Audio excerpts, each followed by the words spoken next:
Breaking news on this Saturday afternoon before they race in Arlington, but it looks like Eli Tomac is having a hard time closing the door on what is already a rather historic career. He and the Star Racing Yamaha team announced today that Eli is committed to not just finishing up the 2023 Supercross title, will also defend his #1 plate outdoors in the Pro Motocross Series, as well as compete in the very first ever 3-race SMX championship to cap off the first ever 31 race series here in the US.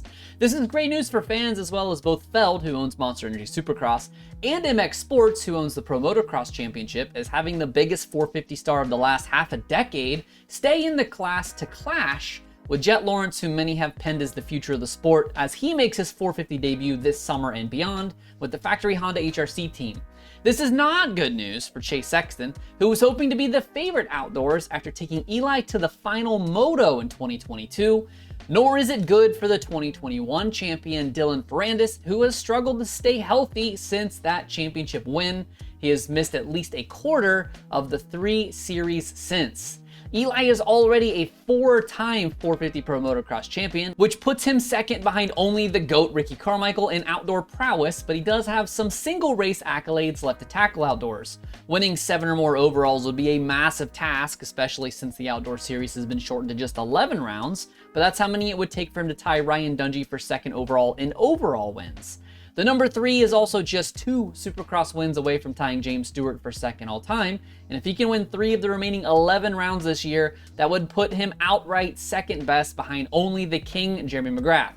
That in itself is rare air, but if Eli can also lock down the Supercross title in 2023, he would tie certified all-timers Jeff Stanton and Bob Hanna for 5th most all-time. And then we throw in the inaugural SMX series at the end of the newly minted kinda sorta playoff series as the end, and Eli could be the first to win it, and as well as possibly the first to sweep the whole thing. The only question that's left is, where does it put Eli as far as Nations goes? He finally brought home the big gold trophy to the red, white, and blue, but a lot of people point to it being a weak field with a lot of the big names missing, not to mention the US having home field advantage in the race since it happened right here at Red Bud in Michigan. No doubt Eli would love to quiet the naysayers and win one proper, with everyone healthy and on a neutral, or dare I say hostile field, as the race moves to France for 2023. And I guess a bonus question, does this mean that Eli wraps it up after 2023, or does he still have more gas in the tank?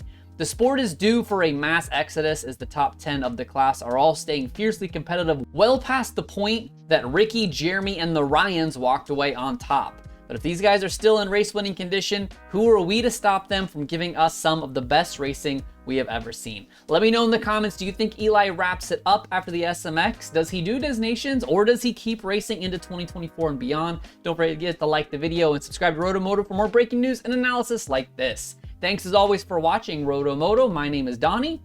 Keep it pinned to the weekend.